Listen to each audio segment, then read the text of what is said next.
আল্লাহর আকাশের নিচে জমিনের ওপরে এত স্বয়ংসম্পন্ন মানুষ আল্লাহর সৃষ্টির মধ্যে আল্লাহ আর কখনো অতীতেও পাঠান নাই, ভবিষ্যতেও আর কোনোদিন পাঠাবেন না।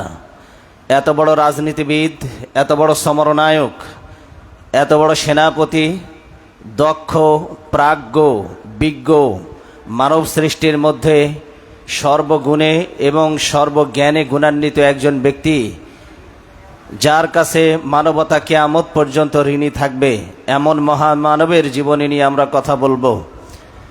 হি was a successful man both secular level and spiritual world. আধ্যাত্মিক জগতেও তিনি যেমন সফল নায়ক, ঠিক পার্থিব জীবনে রাষ্ট্র পরিচালনার ক্ষেত্রেও, জাগতিক সমাজ পরিচালনার ক্ষেত্রেও তিনি ছিলেন সফল একজন ব্যক্তিত্ব। সুবহানাল্লাহ। এজন্য পৃথিবীতে তিনি যে এই ধরায় আগমন করেছিলেন রহমত এবং বরকত হিসাবে, আল্লাহ তার প্রেরণের উদ্দেশ্য সম্পর্কে বলছেন, ওমা আরসালনাকা ইল্লা রাহমাতাল লিল আলামিন। I have sent down the Muhammad sallallahu alaihi wasallam as a rahmah, as a barakah, as a blessings for entire universe. আল্লাহ বলছেন গোটা দুনিয়ার সমগ্র মানব মণ্ডলীর জন্য আমি তাকে রহমত, বরকত, আশীর্বাদ হিসাবে প্রেরণ করেছি। সুবহানাল্লাহ।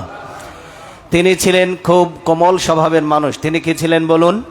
কোমল স্বভাবের মানুষ। আল্লাহ তার সম্পর্কে বলছেন, ওয়ালাউ কুনতা ফাজ্জান গালিজাল কলব, হে নবী আমি তোমাকে সফট হৃদয় করে তৈরি করেছি। আমার দয়া অনুগ্রহের মধ্যে এটা অনুগ্রহ। ফাবিমা রাহমাতিম মিনাল্লাহি লিনতা লাহুম, আল্লাহ তোমার হৃদয়টাকে দয়া, করুণা, অনুগ্রহ দিয়ে পরিপূর্ণ করে দিয়েছেন।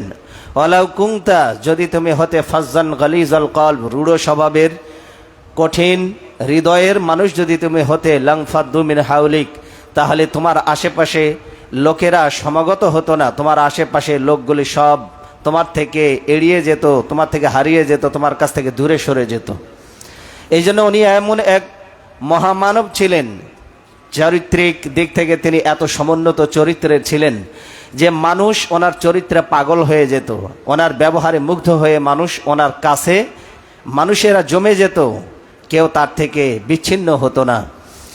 নবীজি সাল্লাল্লাহু আলাইহি ওয়াসাল্লাম তিনি ছিলেন সফট হার্টেড মানুষ, কোমল হৃদয়ের একজন মানুষ ছিলেন। যেখানেই যেতেন সেখানে ভিড় জমে যেত, কেউ তার থেকে এক মুহূর্তের জন্য তার সংস্পর্শ ছেড়ে যেতে রাজি হতো না। এমন একজন মানুষ তিনি ছিলেন। মানুষ তার সঙ্গে কথা বলতে ভালোবাসতো, মানুষ তার সঙ্গে টাইম পাস করতে ভালোবাসতো। এমন একজন মানুষ ছিলেন আমাদের মহানবী, আমাদের বিশ্বনবী, আমাদের পিয়ারা নবী মুহাম্মদ সাল্লাল্লাহু আলাইহি ওয়াসাল্লাম। তিনি শুধু বড় মানুষের জন্যই তিনি আদর্শ ভালোবাসা দেখাতেন তা নয়, ছোট বাচ্চাদের জন্যও তিনি ছিলেন এক অনুপম আদর্শ। হযরত আনাস বিন মালিক বলেন, রাসূলুল্লাহ সাল্লাল্লাহু আলাইহি ওয়াসাল্লামের খেদমত আমি টানা 10টি বছর করেছি। কত বছর? 10টি বছরের মধ্যে নবীজি আমাকে একদিন ধমক দিয়ে কথা বলেননি, আনাস তুমি এটা করেছো কেন, এটা করো নাই কেন? 10টি বছরের মধ্যে একটা দিনের জন্য নবীজি আমাকে কঠোর ভাষায়, রূঢ় ভাষায় তিনি কথা বলেন নাই। এমন ছিলেন মুহাম্মদ সাল্লাল্লাহু আলাইহি ওয়াসাল্লাম। তিনি বলেন যে আমি আনাস, আমাকে নবীজি একটা কাজের আদেশ করলেন, কিন্তু আমি বাইরে গিয়ে সেই কাজটি করতে ভুলে গেলাম। ছোট মানুষ, অন্যান্য বাচ্চাদের সঙ্গে খেলাধুলায় মক্ত হয়ে গেলেন, ব্যস্ত হয়ে গেলেন। নবীজি অনেকক্ষণ অপেক্ষা করার পর আনাস বাড়ি ফেরে না, বাইরে বের হয়ে গেলেন। গিয়ে দেখেন আনাস রাদিয়াল্লাহু তাআলা আনহু অন্যান্য বাচ্চাদের সঙ্গে খেলাধুলা করছে। নবীজি দাঁড়িয়ে দাঁড়িয়ে খেলাধুলা দেখছেন, কিন্তু আনাসকে খেলায় ডিস্টার্ব করেন নাই। খেলার মুহূর্তে হঠাৎ করে নবীজির দিকে নজর পড়েছে আনাস রাদিয়াল্লাহু তাআলা আনহুর। আনাস রাদিয়াল্লাহু তাআলা আনহুর সাথে সাথে মনে পড়েছে নবীজি আমাকে কাজের কথা বলেছিলেন, আমি তো ভুলেই গিয়েছি। নবীজি মুস্কি হেসে বুঝাতে চাইলেন, আনাস কোনো সমস্যা নেই, তুমি খেলো, আমি তোমার খেলা উপভোগ করছি। হযরত আনাস বলেন, নবীজির ওই মুস্কি হাসির শাসন মৃত্যু পর্যন্ত আমি কোনোদিন ভুলতে পারি নাই। সুবহানাল্লাহ। এমন মানুষ ছিলেন তিনি। ছোট বাচ্চাদের আদর করতেন, স্নেহ করতেন। একজন সাহাবী, শিশু সাহাবী, নাম ছিল উমায়ের। কি নাম ছিল? তিনি তাকে লক্ষ্য করে বললেন, ইয়া আবা উমায়ের মা বালুন নুগায়ের, হে উমায়ের তোমার সেই হলুদ পাখিটা কোথায় যেটা তোমার সঙ্গে থাকতো? বলছে ইয়া রাসূলুল্লাহ, আমার পাখিটা মারা গিয়েছে, কিন্তু আমি আশ্চর্য হচ্ছি যে আপনি বিশ্বনবী আর আমার মতো ছোট্ট একটা মানুষের পাখির খবরও আপনার কাছে আছে, আপনি আমাকে ভুলে যান নাই। বাচ্চারা খেলা ফেলে দিয়ে নবীজিকে দৌড়ে এসে তারা নবীজিকে জড়িয়ে ধরতেন। নাতি নাতনিদের জন্য তিনি ছিলেন এক আদর্শ। নাতি হাসান আর হোসাইন, বলছে হাসান বলো তো কে বড়, তুমি বড় না আমি বড়? বলছে আমি বড়। কে বড়? হাসান বলছে আমি বড়। নবীজি আশ্চর্য হলেন, কি করে তুমি আমার চাইতে বড় হলে? তো বলছে শুনতে চাও? বলছে বলো, তোমার বাবার নাম কি? বলছে আমার বাবার নাম আব্দুল্লাহ। তুমি জিজ্ঞাসা করো মানুষদেরকে আব্দুল্লাহকে কয়জনে চেনে, কিন্তু তুমি কি আমার বাবাকে চেনো? আমার বাবা হচ্ছে যার সম্পর্কে তুমি বলেছ আমি হচ্ছি জ্ঞানের রাজ্য, আর সেই রাজ্যে প্রবেশের তরুণ বা দরজা হচ্ছে হযরতে আলী, যিনি আল্লাহর পক্ষ থেকে প্রেরিত সিংহ। তার এত অবদান ইসলামে রয়েছে যার প্রশংসা তুমি নিজেই করেছো, এবং এত যোগ্যতা সম্পন্ন যে তুমি আমার পিতাকে তোমার নিজের জামাই হিসাবে পছন্দ করেছো। কিন্তু তোমার বাবা আব্দুল্লাহরে কয়জন চেনে? কিন্তু আমার বাবা গোটা দুনিয়া চেনে, সুতরাং তোমার চাইতে আমি বড়। সুবহানাল্লাহ বলেন। বলছে আরো বলবো নাকি? বলছে বলো। তোমার মায়ের নাম কি? বলছে আমার মায়ের নাম আমিনা। বলছে তুমি কি আমার মারে চেনো? আমার মা তো হচ্ছে সেই মা যে মা গোটা দুনিয়ার সমস্ত মুমিন নারীদের সরদারিনী হবে জান্নাতে। আমার মায়ের মতো মা কি তোমার আছে? সুতরাং আমি হলাম তোমার দিক থেকে তোমার চাইতে বড়। বলছে না না আরো কি বলবো নাকি? নাতির কথা শুনে নানা হতবাক। বলছে ছেলে কয় কি? বলো, আরো বলো। বলছে তোমার নানার নাম কি? বলছে আমার নানার নাম আব্দুল ওয়াহাব। বলছে আব্দুল ওয়াহাব রে কয়জনে চেনে? কিন্তু তুমি কি আমার নানাকে চেনো?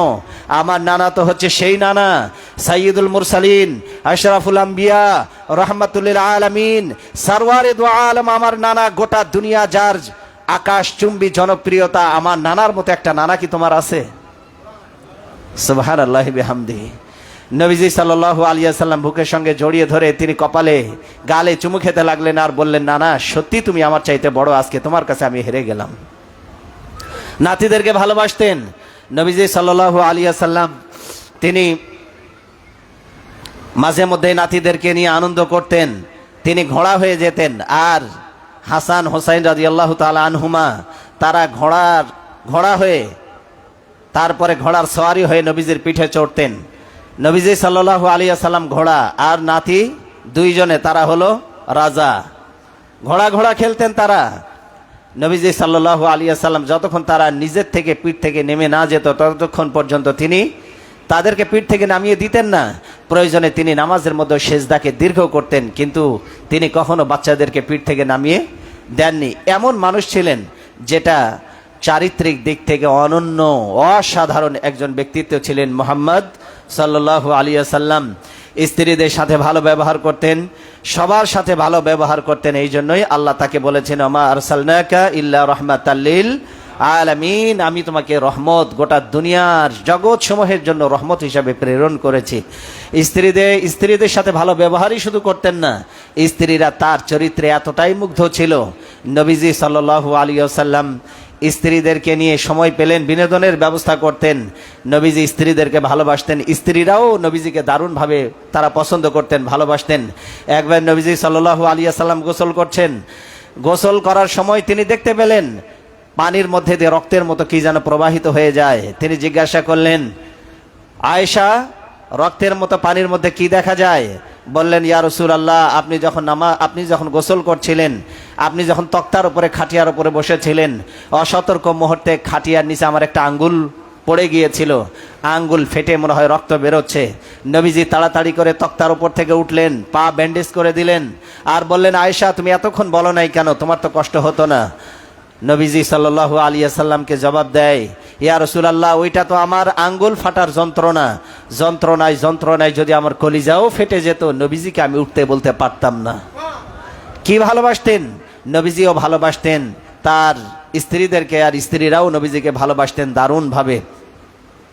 এই জন্য রহমতের বারিধারা আল্লাহর পক্ষ থেকে তার উপরে এত বেশি বর্ষিত হয়েছে। তিনি এমন এক ব্যক্তি ছিলেন যিনি হাঁ বললে সেটা উম্মতের জন্য হালাল হয়ে যেত। হাঁ বললে কি হয়ে যেত? বলেন হ্যাঁ বললে কি হয়ে যেত? আর যদি না বলতেন সেটা কি হয়ে যেত? হারাম হয়ে যেত। হ্যাঁ বললে হালাল, আর না বললে হারাম হয়ে যেত। আল্লাহ সুবহানাহু ওয়া তাআলা তাকে এমন শান, মান আর বরকত দান করেছেন, তিনি যদি আঙ্গুল উঁচু করে যদি কখনো বলতেন, আঙ্গুল উঁচু করে যদি ইশারা করতেন, চাঁদ দ্বিখণ্ডিত হয়ে যেত। কোন সুবহানাল্লাহ। চাঁদ দ্বিখণ্ডিত হয়ে যেত তার ইশারায়। তিনি যদি দুনিয়া থেকে যদি পা যদি ফেলতেন, তাহলে এক পা দুনিয়ায় থাকতো, আর এক পা আরশে আজিমে গিয়ে পড়তো। পা উঁচু করলে মেরাজে চলে যেতেন। সুবহানাল্লাহ। এমন মানুষ ছিলেন তিনি। ওই নবীকে বাদ দিলে কোরআন বোঝা যাবে না, ওই নবীকে বাদ দিলে হাদিস বোঝা যাবে না, ওই নবীকে বাদ দিলে নামাজ বোঝা যাবে না, রোজা বোঝা যাবে না, হজ বোঝা যাবে না, যাকাত বোঝা যাবে না। যাবে? এই জন্য নবীজি সাল্লাল্লাহু আলাইহি ওয়াসাল্লাম বলেছেন, সাল্লু কামা রাআইতুমুনি উসাল্লি, যেভাবে আমি নামাজ আদায় করি সেভাবে তোমরা নামাজ আদায় করো। তার মানে নবীজি যেভাবে পড়েছেন ওইভাবে নামাজ আদায় করতে হবে। নিজের মতো করে পড়লে হবে? ফজরের 2 রাকাত ফরজ নামাজ, কিন্তু আমি যদি নিজের ইচ্ছে মতো 4 রাকাত পড়ি, তাহলে কি কবুল হবে? নবীজি আগে রুকু করেছেন, পরে সেজদা করেছেন, আমি যদি সেজদা করার পরে রুকু করি, তাহলে কি নামাজ হবে? তাহলে নবীজি আমাদের জন্য ইবাদতের ক্ষেত্রে আদর্শ। নবীজি জীবনে একবার হজ করেছেন আর 4 বার উমরা করেছেন। নবীজি সাল্লাল্লাহু আলাইহি ওয়াসাল্লাম হজ করার পরে বললেন, খুযু আন্নী মানাসিকাকুম, আমার কাছ থেকে হজ এবং উমরা শিখে নাও, হজের বিধানগুলি আমার কাছ থেকে শিখে নাও। নবীজি জীবনে একবার হজ করে তিনি বললেন, আমি যেভাবে হজ করেছি সেভাবে হজ করো। নবীজির জীবনের প্রতিটা ক্ষেত্র, নবীজির জীবনের প্রতিটা সেক্টর আমাদের জন্য অনুপম আদর্শ, ঠিক কিনা? ইবাদতের ক্ষেত্রে আদর্শ, স্বামী হিসাবে আদর্শ, বাবা হিসাবে আদর্শ। এক কথায় বলতে গেলে জীবনের সকল দিক ও বিভাগে তিনি ছিলেন এক অনুপম আদর্শ। নবীজি সাল্লাল্লাহু আলাইহি ওয়াসাল্লাম এই মুসলমানদের জন্য মিলন মেলা, হজের সমস্ত বিধানগুলি আমাদের জন্য একেবারে স্বচ্ছ কাঁচের মতো পরিষ্কার, ঠিক কিনা? কথা বলেন। সেখানে যখন দেখবেন আজান হয়ে যায়, লক্ষ লক্ষ মানুষ কোন দিক থেকে, জারওয়াল দিয়ে, সারে হিজরা দিয়ে, আজিয়াত দিয়ে, গাজ্জা দিয়ে, চতুর্দিকে যত গেট আছে, হাজার হাজার মানুষ পঙ্গপালের মতো সবগুলি এক জায়গায় একত্রিত হয়ে যায়। এটা মুসলমানদের মিলন মেলা, গ্যাদারিং পয়েন্ট। সুতরাং এই যে মুসলমানদের মিলন মেলায় পরিণত হলো এই সব কিছু, যা কিছু হজের হুকুম আহকাম বিধিবিধান যা কিছু পালন করা হয়, সব নবীজি যেভাবে করেছেন ঠিক সেইভাবেই আমাদেরকে আদায় করতে হয়। নাকি নিজের মতো করে করলে হবে? বলেন। তাহলে যে নবীকে বাদ দিলে হজ বোঝা যায় না, যাকাত বোঝা যায় না, যে নবীকে বাদ দিলে ইবাদত কবুল হয় না, সেই নবীকে কেউ যদি গালি দেয় তাহলে তাকেও ছেড়ে দেওয়া যায় না, ঠিক কিনা?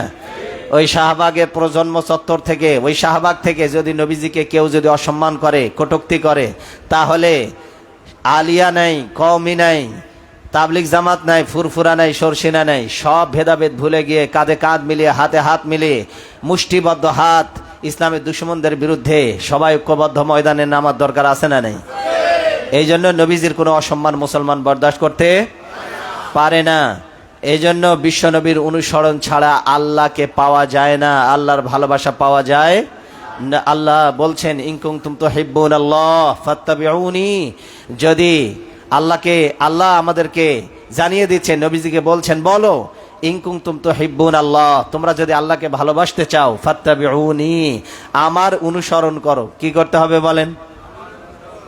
নবীজি বলছেন আমার অনুসরণ করো। যদি আল্লাহকে ভালোবাসতে চাও তাহলে কি হবে? ফাত্তাবিউনি ইউহিব্বুকুমুল্লাহ, যদি তোমরা আমার অনুসরণ করো আল্লাহ নিজে তোমাদেরকে ভালোবাসবেন। ওয়াগফির লাকুম যুনুবাকুম, শুধু ভালোই বাসবেন না, তোমরা জীবনে যত গুনাহ করেছো নবীর অনুসরণের বদৌলতে আল্লাহ জীবনের গুনাহগুলিও মাফ করে দিবেন। দাড়ি রাখবো কার বিধান অনুযায়ী? কার সুন্নাহ অনুযায়ী? আমরা মাথায় টুপি পরেছি কাকে ভালোবেসে? কথা বলেন। আমরা লম্বা জুব্বা পরেছি কাকে ভালোবেসে? আমরা মেসওয়াক করি কাকে ভালোবেসে? আমরা জীবন উৎসর্গ করে দেই ওই নবীর ভালোবাসায়। কার জন্যে? নবীর ভালোবাসায় উদ্বুদ্ধ হয়ে, নবীর ভালোবাসায় কি হয়ে? অনুপ্রাণিত হয়ে।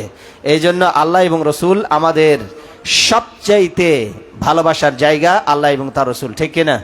আমরা আমাদের নিজেদের জীবনের চাইতে স্ত্রী, পুত্র, সন্তান, পাড়া প্রতিবেশী, আত্মীয় স্বজন, নিজ দলের নেতা কর্মী সব চাইতে বেশি ভালোবাসি আল্লাহ এবং তার রসুলকে। মনে থাকবে মুসলমান, মনে থাকবে। কিন্তু অনেকে তো নিজের দলের নেতাদেরকে বেশি ভালোবাসে, আল্লাহ নবীর চাইতে বেশি ভালোবাসা তাদের দলের নেতা নেত্রীর জন্য, আছে না নাই? নেত্রীরে বলে আপা আপনার জন্য জীবন দিয়ে দিব, কিন্তু আল্লাহ এবং রসুলের জন্য জীবন দিতে রাজি না। জীবনে যতবার আপার মন জয় করতে গিয়ে আপা আপা যতবার বললে এতবার আল্লাহর জিকির যদি করতো, তাহলে মনে হয় জান্নাত ওর জন্য ওয়াজিব হয়ে যেত, ঠিক কিনা?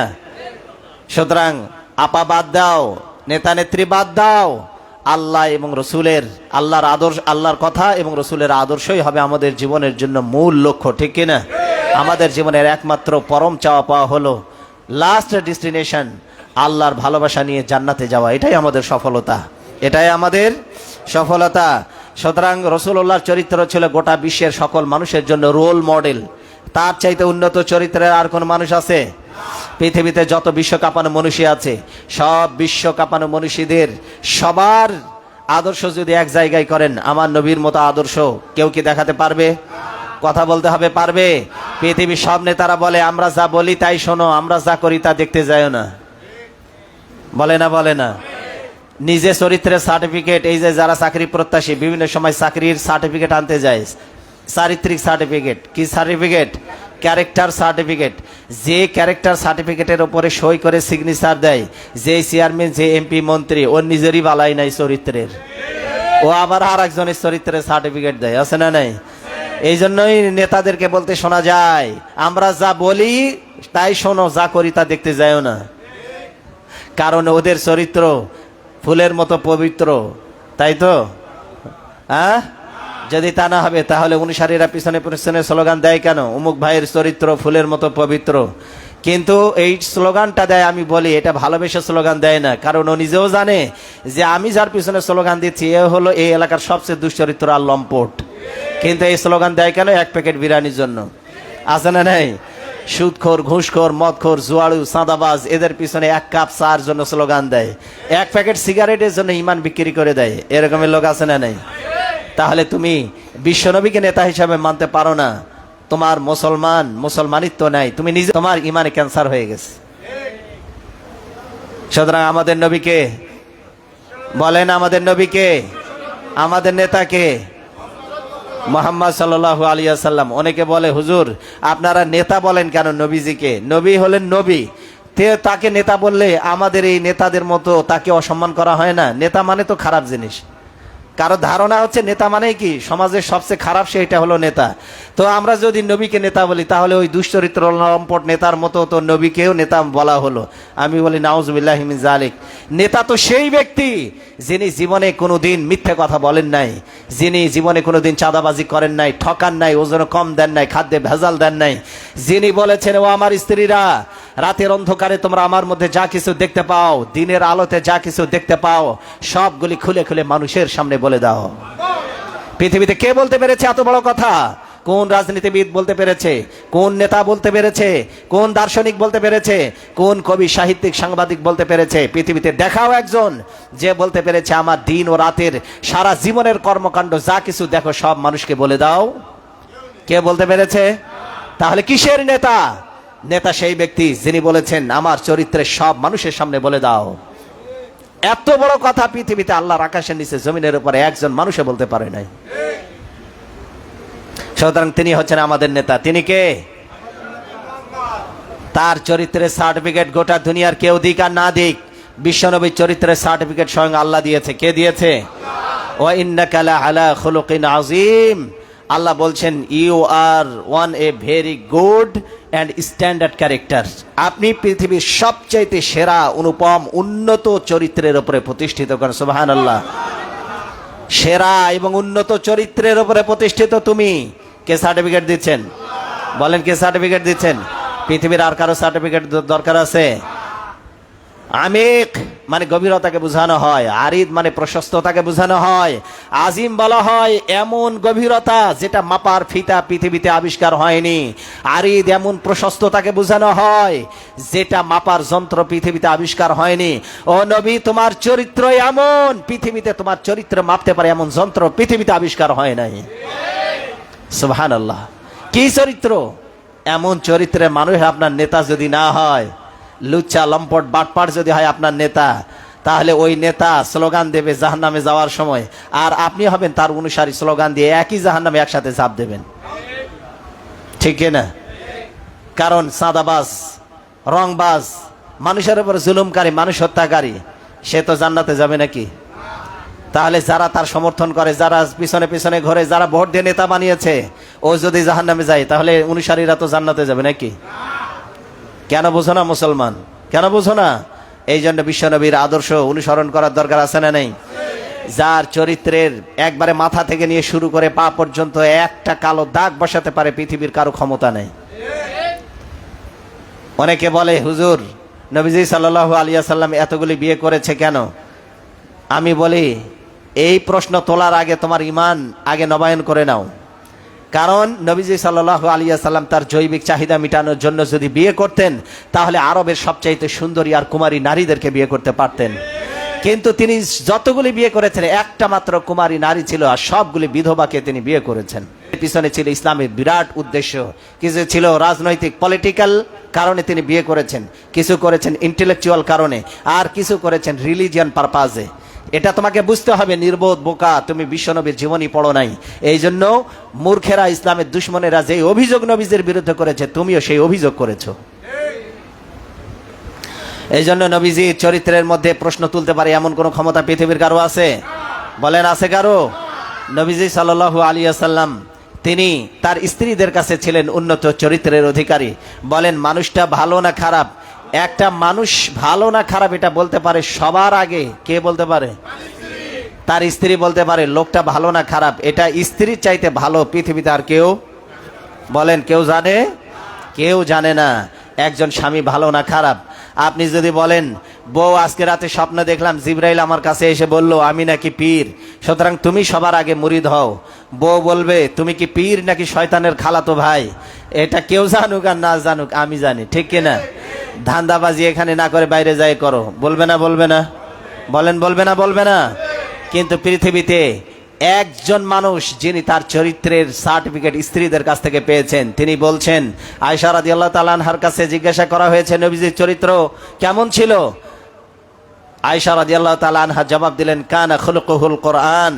নবীজির চরিত্র জানার জন্য আমার কাছে কেন এসেছো? কোরআনে যেটা থিওরিটিক্যালি পড়েছো ওইটাই নবীজির চরিত্র। নবীজির চরিত্রের মধ্যে যা আছে ওইটা পুরো 30 পারা কোরআনের মধ্যে আছে। সুবহানাল্লাহ।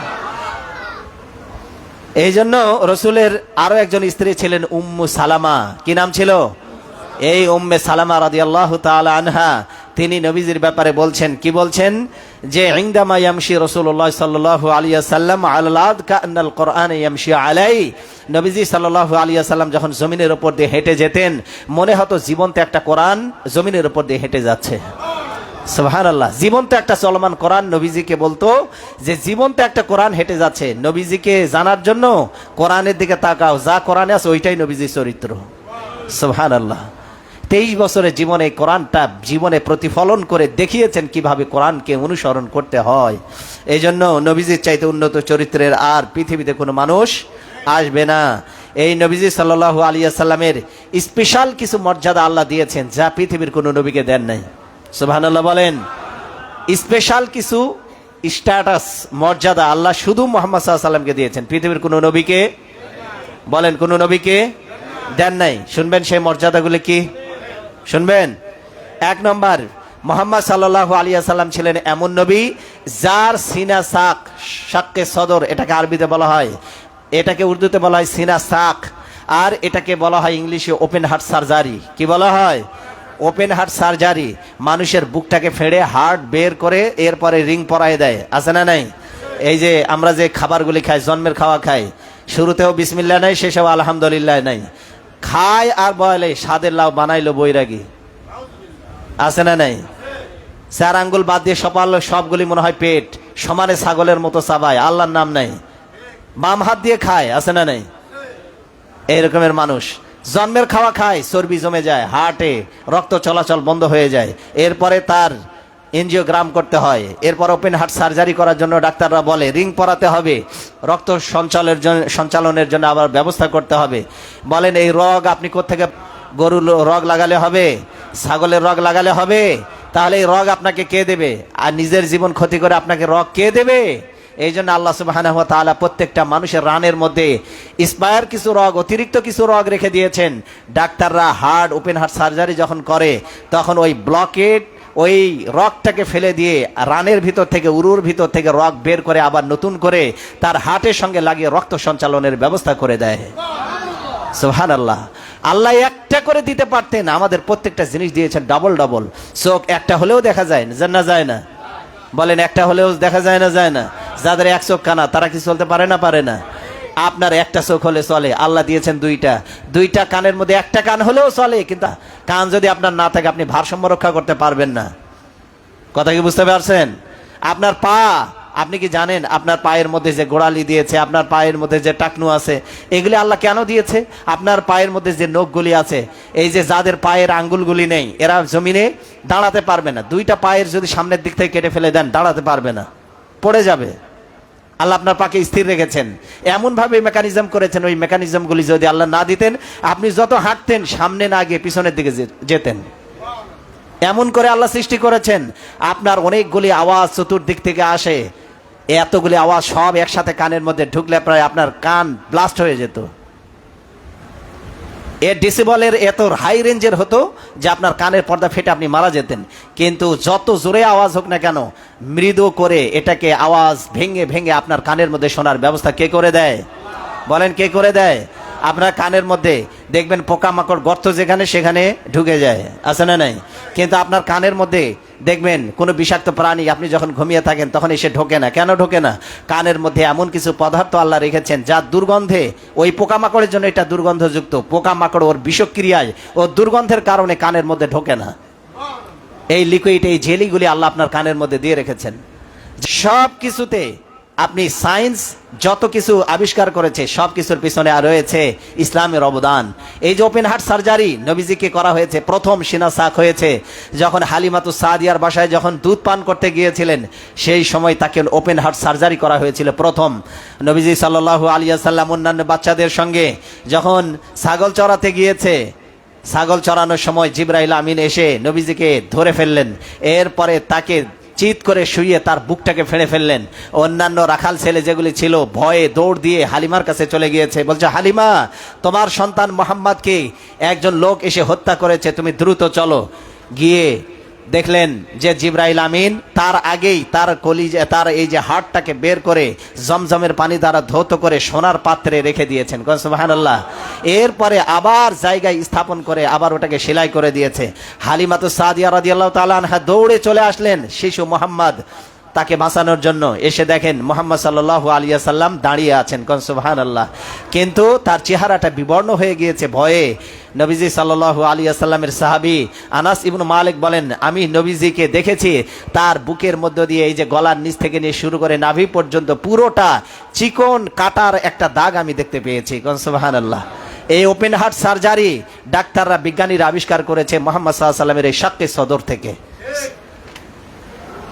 এই জন্য নবীজি সাল্লাল্লাহু আলাইহি ওয়াসাল্লামের শাক্কে সদর হয়েছে, ওপেন হার্ট সার্জারি হয়েছে, যা পৃথিবীর অন্য কোনো নবীর হয়নি। নবীজি সাল্লাল্লাহু আলাইহি ওয়াসাল্লামের স্পেশাল যতগুলি মর্যাদা ছিল এর মধ্যে আরো একটা অন্যতম, আল্লাহ স্পেশালি তাকে যে জিনিসটি দিয়েছেন সেটা হলো পৃথিবীর কোন নবীর মেরাজ হয় নাই, শুধুমাত্র একজন নবীর মেরাজ হয়েছে। তিনি হচ্ছেন সাইয়্যিদুল মুরসালিন আশরাফুল আম্বিয়া রাহমাতুল লিল আলামিন মুহাম্মদ রাসূলুল্লাহ সাল্লাল্লাহু আলাইহি ওয়াসাল্লামের মেরাজ হয়েছে। পৃথিবীতে আর কোন নবীকে আল্লাহ আরশে আজিমে নেন নাই। সুবহানাল্লাহ বলেন। আল্লাহ কাকে নিয়েছেন? একমাত্র মুহাম্মদ সাল্লাল্লাহু আলাইহি ওয়াসাল্লামকে। নবীজির জাহিলি যুগে সবাই যখন নবীজির বিরুদ্ধে দাঁড়িয়েছিল, নবীজিকে সেভ করার জন্য দুইটা মানুষ দুই ডানা হয়ে নবীজির দাঁড়িয়ে গিয়েছিল তার পাশে। নবীজির দুইটা ডানা ছিল ওই কাফের বেঈমান, ওই হায়নাদের সবল থেকে, ওই হায়নাদের আক্রমণ থেকে বাঁচানোর জন্য নবীজির বাস পাখির মতো দুইটা ডানা ছিল। একটা ডানার নাম ছিল খাদিজাতুল কুবরা রাদিয়াল্লাহু তাআলা আনহা, আর একটা ডানা ছিল রসুলের চাচা আমির হামজা। দুইজনেই যখন ইন্তেকাল করলেন, নবীজি চতুর্দিক থেকে মনে হচ্ছিল হায়েনার দলেরা চতুর্দিক থেকে তার উপরে হামলে পড়েছে। নবীজি দিশাহারা হয়ে গেলেন। নবীজি আল্লাহর কাছে অভিযোগ করলেন, ও আমার রব, আপনি কি আমাকে কাফেরদের হাতে তুলে দিলেন? আপনি কি এমন দুশমনের হাতে আমাকে তুলে দিলেন যারা আমাকে বাঁচতে দেবে না? আমি দিশাহারা হয়ে গেছি, আমি কি করব বুঝে উঠতে পারছিলাম না। আল্লাহ যখন দেখলেন আমার নবীর মন খারাপ, আমার নবীকে আমি সারপ্রাইজ দিতে চাই, গিফট দিতে চাই, কিন্তু ও জিবরাইল, এই সারপ্রাইজ, এই গিফট আমি তোমার হাতে দেওয়াবো না, আমি নিজে আমার পেয়ারা হাবিবকে আমি গিফট দিতে চাই। সুতরাং দুনিয়া থেকে টান দিয়ে তুমি আরশে আজিমে তাকে তুলে নিয়ে আসো। সুবহানাল্লাহ। আল্লাহর আদেশ পেয়ে জিবরাইল আমিন মুহাম্মদ সাল্লাল্লাহু আলাইহি সাল্লামকে, তিনি কাবার চত্বরে তিনি শোয়া ছিলেন, হঠাৎ করে জিবরাইল আমিন এসে তাকে তুলে নিয়ে চলে গেলেন। নবীজি সাল্লাল্লাহু আলাইহি সাল্লাম তাকে নিয়ে যখন রওনা দিলেন, যাওয়ার সময় তিনি এক মরুভূমির ভিতরে তিনি তাকে দাঁড় করালেন, বললেন, ইয়া রাসূলুল্লাহ, আপনি এখানে নামাজ আদায় করুন। মরুভূমির ভিতরে আমাকে দাঁড় করিয়ে দেওয়া হলো, বলা হলো, মুহাম্মদ আপনি এখানে নামাজ আদায় করুন। আমি বললাম, ভাই জিবরিল, আমি এখানে কেন নামাজ আদায় করবো, এটা কোন জায়গা? বলল, এটার নাম হলো ইয়াসরিব, মদিনার পূর্ব নাম হলো ইয়াসরিব, এটা হলো মদিনা আল মুনাওয়ারা। এটা তো নবীজি পরে নাম দিয়েছেন মদিনাতুল মুনাওয়ারা, কিন্তু এর পূর্ব নাম কি ছিল? ইয়াসরিব। কি নাম ছিল? ইয়াসরিব। হে নবী, আপনার জাতির লোকেরা আপনাকে একদিন অপমান করে এই ভূমি থেকে তারা আপনাকে তাড়িয়ে দেবে, আপনাকে হত্যা করতে আসবে, তারা আপনাকে হিজরত করে এই এলাকায় আসতে হবে। সুতরাং এটা হলো সেই নগরী। নবীজি সাল্লাল্লাহু আলাইহি সাল্লাম কিছুতেই মানতে পারছিলেন না। ওয়ারাকা ইবনে নাফেলও ভবিষ্যৎবাণী করেছিল, তোমার জাতির লোকেরাই তোমার সাথে দুশমনি করবে। তো এটা হলো ইয়াসরিব, এখানে আপনি গমন করে আসবেন। ইয়া রাসূলুল্লাহ, চলুন আমার সাথে। এরপরে আবার রওনা দিলেন, গিয়ে একটা পাহাড়ের ওপরে তিনি মুহাম্মদ সাল্লাল্লাহু আলাইহি সাল্লামকে রাখলেন, বললেন, এখানে নামাজ আদায় করুন। এটা কি, কোন পাহাড় এটা? নবীজি সাল্লাল্লাহু আলাইহি সাল্লামকে বললেন, ইয়া রাসূলুল্লাহ, এই হলো সেই পাহাড় যে পাহাড়ের কসম আল্লাহ সূরা ৩-এর মধ্যে করেছেন, ওয়াতিন ওয়াজাইতুন ওয়াতুরি সিনিন, সিনাই উপত্যকার কসম করেছেন না, করেন নাই? এটা হলো সেই তুর পাহাড় যেখানে মুসা আলাইহিস সালাম আল্লাহর সাথে কথা বলেছিলেন। এটা হলো সেই তুর পাহাড়, যেই পাহাড়ের কসম আল্লাহ কেটেছেন। এটা হলো সেই তুর পাহাড়, আপনি নামাজ আদায় করুন। ওখান থেকে নামাজ আদায় করার পর রাসূল সাল্লাল্লাহু আলাইহি সাল্লামকে নিয়ে তিনি আবার রওনা দিয়ে দিলেন। এই জন্য খাদিজা রাদিয়াল্লাহু তাআলা আনহা বিপদের মুহূর্তে তিনি ছিলেন এক এমন সঙ্গী যে যতদিন বেঁচে ছিলেন কেউ কোনো কাফের বেঈমান তার উপর আক্রমণ পরিচালনা করতে পারেন নাই। তো খাদিজা চলে গেলেন, তার কবরটা ছিল মাকবারাতুল মাআলাই। এই কবরটা হলো আপনার জাবালে হাজুন, মক্কা নগরী থেকেই দেখা যায়, কাবার পাশ থেকে দেখা যায় জাবালে হাজুনের পাদদেশে নবীজি সাল্লাল্লাহু আলাইহি সাল্লাম নিজ হাতে তার এই সহধর্মিণীকে তিনি কবরে শুইয়ে দিয়েছেন। সুবহানাল্লাহ, কি ভালোবাসা দিয়েছেন! খাদিজা রাদিয়াল্লাহু তাআলা আনহা রাসূলুল্লাহ সাল্লাল্লাহু আলাইহি সাল্লামকে আগলে রাখতেন যেন কোনো শকুনের নজর তার উপরে না পড়ে। এই জন্য এই ভালোবাসা নবীজি সাল্লাল্লাহু আলাইহি সাল্লাম তার প্রতি দেখিয়েছেন। জীবনে কোনোদিন নবী সাল্লাল্লাহু আলাইহি সাল্লাম স্ত্রীদের গায়ে হাত তোলেন নাই। তবে একটা বার আয়েশা রাদিয়াল্লাহু তাআলা আনহা, তিনি খাদিজা রাদিয়াল্লাহু তাআলা আনহা রুজিকতু হুব্বাহা, আয়েশা রাদিয়াল্লাহু তাআলা আনহাকে নবীজি বলতেন, খাদিজার প্রতি ভালোবাসা আল্লাহ আমার হৃদয়ে ঢেলে দিয়েছেন। তোমরা সবাই আমার সুখের দিনের স্ত্রী, কিন্তু খাদিজা ছিল আমার দুর্দিনের স্ত্রী। মক্কার লোকেরা যখন দূর দূর করে আমাকে তাড়িয়ে দিয়েছে, তাইফের লোকেরা যখন দূর দূর করে তাড়িয়ে দিয়েছে, তখন খাদিজা ছিল আমার পরম সঙ্গী। খাদিজা ছাড়া আমার পাশে দাঁড়ানোর মতো কেউ ছিল না। কারণ আয়েশা রাদিয়াল্লাহু তাআলা আনহা বললেন, ইয়া রাসূলুল্লাহ, আপনি জাহেলি যুগে একটা মেয়েকে বিয়ে করেছিলেন, 25 বছর বয়সে 40 বছরের বুড়ি একটা নারীকে, এত তার প্রতি আপনার এত ভালোবাসা কিসের? এত তার কথা আপনি কেন ভুলতে পারেন না? তিনি মুনাজাত করতে গিয়ে বলতেন, ও আমার রব, বাবা যেদিন সন্তানকে হারিয়ে যাবে, স্বামী যেদিন স্ত্রীকে হারিয়ে ফেলবে, আত্মীয় স্বজন পাড়া প্রতিবেশী সবাই যখন একজন আরেকজনের কাছ থেকে বিচ্ছিন্ন হয়ে যাবে, কেউ কারো পরিচয় দেবে না, সেই দিন আমি যেন আমার খাদিজাকে যেন হারিয়ে না ফেলি। এভাবে করে ভালোবাসতেন খাদিজা রাদিয়াল্লাহু তাআলা আনহাকে। এটা শুনে আয়েশা রাদিয়াল্লাহু তাআলা আনহা বললেন, এই বুড়ির কথা কেন আপনি ভুলতে পারেন না? কেন আপনি জাহেলি যুগে একটা বুড়ি বৃদ্ধা নারীকে বিয়ে করেছিলেন, সারা জীবন কেন তার জন্য কাঁদেন? নবীজি তার চোল চেপে ধরেছিলেন আর বলেছিলেন, খবরদার, আমার খাদিজা সম্পর্কে একটা বাজে কথা তোমরা বলবে না। ওই যে বলেছি, তোমরা সবাই আমার সুখের দিনের স্ত্রী। যখন মক্কা নগরীতে আমার পা রাখার জায়গা ছিল না, সেই দুঃসময় আমাকে সহযোগিতা করেছে। তার অর্থ সম্পদ, যা বাড়ি ঘর জায়গা জমি সব কিছু আমাকে উজাড় করে দিয়েছে। জীবনে কোনোদিন আমার কাছে হিসাব চায় নাই। আমি দিনের দাওয়াত দিয়ে বাড়িতে যখন ফিরেছি, সবাই ঘুমন্ত। খাদিজাকে যতবার এসেছি, যতবার ডাক দিয়েছি খাদিজা বলে একটা আওয়াজ দিয়েছি, সঙ্গে সঙ্গে দরজা খুলে গেছে। আমি জিজ্ঞাসা করলাম, খাদিজা রে, যতবার আসলাম, যত রাত্রে আসলাম, একটা ডাকের বেশি দেওয়া লাগলো না, তুমি কি ঘুমাও না? খাদিজা রাদিয়াল্লাহু তাআলা আনহা বললেন, ইয়া রাসূলুল্লাহ, ইয়া নবী আল্লাহ, আপনি বাইরে থাকেন, আপনি দ্বীনের দাওয়াত নিয়ে বা যখন বাইরে থাকেন ক্লান্ত পরিশ্রান্ত, কত কষ্ট হয় আপনার। তখন আমি চিন্তা করেছি, আমি যদি বিছানার উপরে আরাম করে ঘুমিয়ে থাকি আর আপনি ক্লান্ত শরীরে এসে বাইরে থেকে দরজার বাইরে দাঁড়িয়ে খাদিজা খাদিজা বলে যদি ডাকেন, আমার উঠতে যদি দেরি হয় আপনার কষ্ট হবে। এই জন্য বিছানায় পিঠ না লাগায় দরজার সঙ্গে আপনার আওয়াজ শোনার জন্য দাঁড়িয়ে দাঁড়িয়ে ঘুমাই। এই ছিল ভালোবাসা। নবীজি সাল্লাল্লাহু আলাইহি ওয়াসাল্লাম গাড়ে হেরার মধ্যে বসা, জিবরিল আমিন এসে বলছে, ইয়া রাসূলুল্লাহ, আজকে আপনার জন্য শুভ সংবাদ। আল্লাহ আরশে আজিম থেকে খাদিজা রাদিয়াল্লাহু তাআলা আনহাকে আল্লাহ সালাম জানিয়েছেন। সুবহানাল্লাহ বলেন। জিবরাইল আমিন বলছি, ইয়া রাসূলুল্লাহ, আমি আর বসবো না, আমার যাওয়ার সময় হয়ে এসেছে। ওই যে খাদিজা আসছে, আপনার জন্য খাবার নিয়ে আসছে গাড়ে হেরা। রাসূলুল্লাহ, খাদিজা আসছে, আমি আর বসবো না, আপনি খাদিজা আসলে বলে দিয়েন আল্লাহ আরশে আজিম থেকে সালাম জানিয়েছে। শুধু আল্লাহ সালাম জানিয়েছেন তা নয়, আমি জিবরাইলের পক্ষ থেকেও খাদিজাকে সালাম বলে দিয়েন। আপনি যদি এখন যান, গাড়ি ছাড়া উঠতে পারবেন না। ওই গাড়ি হেরার মধ্যে উঠতে গেলে আপনার দম বন্ধ হয়ে মনে হবে মারা যাবেন। কিন্তু কি করে একটা নারী প্রতিদিন তার জন্য খাবার নিয়ে ওই পাহাড়ে উঠতেন। এখন তো পাহাড় কেটে রাস্তা সহজ হয়ে গেছে, এখন সেই রাস্তা দিয়ে উঠতে পারবেন না। কিভাবে আল্লাহ তাকে সহযোগিতা করেছিলেন, কিভাবে রাসূলুল্লাহর প্রতি ভালোবাসা টান ছিল যে ওই পাহাড়ের উঁচুতে তিনি খাবার নিয়ে পৌঁছে যেতেন।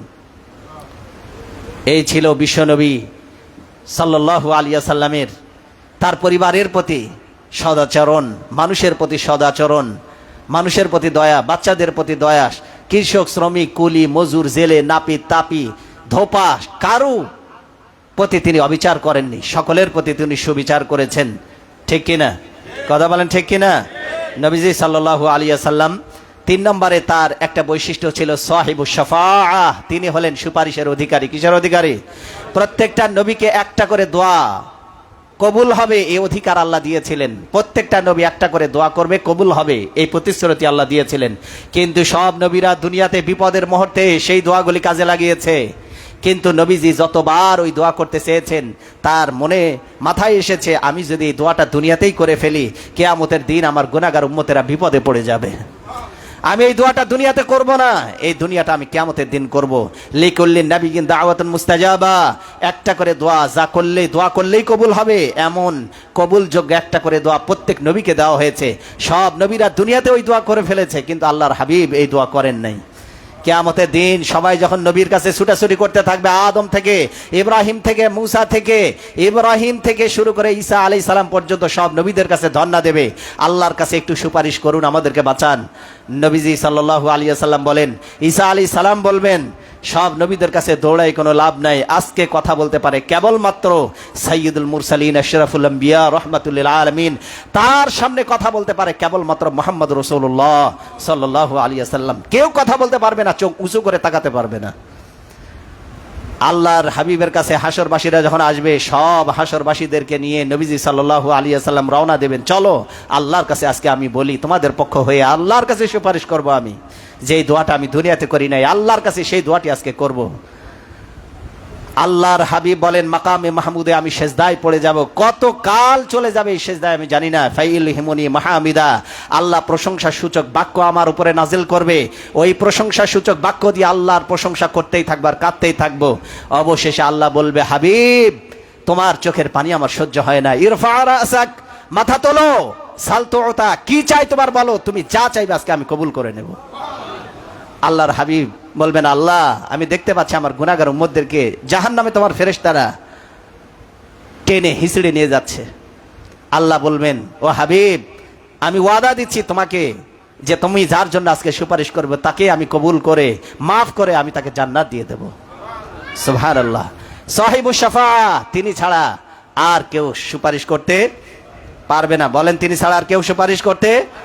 4 নম্বর, সাহিবুল কাউসার, এমন একটা নদীর মালিক আল্লাহ বানিয়েছেন মুহাম্মদ সাল্লাল্লাহু আলাইহি ওয়াসাল্লামকে, যেই নদীটা পৃথিবীর কোন নবীকে আল্লাহ দেন নাই। সেটার নাম হচ্ছে হাউজে কাউসার। সেটার নাম কি? হাউজে কাউসার আবিয়াদু মিনাল লাবান, দুধের চাইতে বেশি সাদা হবে এটার পানি। আবরাদু মিনাস সালজি, বরফের চাইতে বেশি ঠান্ডা হবে। আহলা মিনাল আসাল, মধুর চাইতে বেশি মিষ্টি হবে। যে এক গ্লাস ওই হাউজে কাউসার থেকে কিয়ামতের মাঠে পানি পান করবে, জান্নাতে যাওয়ার আগ পর্যন্ত আর কোনো পিপাসা লাগবে না। সুবহানাল্লাহ, এমন একটা কাউসার আল্লাহ তাকে দান করেছেন। এরপরে 5 নম্বর হচ্ছে মাকামে মাহমুদ, তিনি এমন একটা সিংহাসন লাভ করবেন। দুনিয়ায় যত মানুষ এসেছে, কিয়ামত পর্যন্ত যত মানুষ আসবে, একটা আসন, একটা সিংহাসন আল্লাহ স্পেশাল করে বানিয়েছেন। ওই সিংহাসন কোনো নবী রাসূল লাভ করবে না। নবীজি বলেছেন, আমি আশা করি ওই সিংহাসন, মর্যাদাপূর্ণ ওই সিংহাসনটা আল্লাহ আমাকে কিয়ামতের দিন দান করবেন।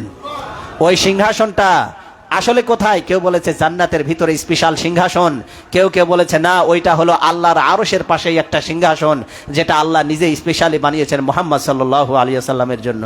এই জন্য আজানের পরে যারা ওই দোয়া পড়বে, নবীজি বলেছেন কিয়ামতের দিন তার জন্য আমার সুপারিশ ওয়াজিব হয়ে যাবে। 6 নম্বর যেটা সর্বশেষ বলবো, নুসিরতু বিররবে মাসিরাতা শাহর। নবীজি সাল্লাল্লাহু আলাইহি ওয়াসাল্লাম বলেছেন, আল্লাহ আমাকে 6 নম্বরে একটা স্পেশাল বৈশিষ্ট্য দিয়েছে, সেটা হলো 1 মাসের দূরত্ব থেকে কোনো কাফের বেঈমান যদি আমার নাম শোনে, তার অন্তরে কাঁপুনি তৈরি হয়ে যায়। আপনাকে আমাকে ভয় করবে মানুষ কখন? যখন সামনে থাকবে তখন, ঠিক কিনা? আপনি যখন সামনে থাকবেন তখন আপনাকে ভয় করব, ঠিক কিনা? কিন্তু আপনি যখন 1 মাইল দূরে থাকবেন, আপনারা কি ভয় করবো আমি? কিন্তু কোনো কাফেরের বাচ্চা যদি নবীজির নাম শুনে 1 মাসের দূরত্বের রাস্তা থেকে, নবীজির নাম শোনার সাথে সাথে তার অন্তরে ভয়ে কম্পন তৈরি হয়ে যায়। এইটা স্পেশাল বৈশিষ্ট্য আল্লাহ তাকে দান করেছেন। এই জন্য নবীজি যার উপরে হাত তুলেছেন সেও জাহান্নামী, আর যে নবীর গায়ে হাত তুলেছে সেও কি? জাহান্নামী। এই জন্য নবীজি সাল্লাল্লাহু আলাইহি ওয়াসাল্লাম ছিলেন সফল সমরনায়ক, সফল সেনাপতি, সফল সেনা প্রধান। কোন সুবহানাল্লাহ। এই স্পেশাল মর্যাদাগুলি দিয়েছেন, আর সেই নবীর উম্মত আল্লাহ আমাদেরকে বানিয়েছেন। আলহামদুলিল্লাহ বলবেন না সবাই? ওই নবীর সুপারিশ কিয়ামতের দিন আল্লাহ যেন আমাদের সবার ভাগ্যে নসিব করে দেন, বলেন আমিন। হাযা মা ইনদি ওয়াল ইলমু ইনদাল্লাহ আলাইহি তাওয়াক্কালতু ওয়া ইলাইহি উনীব।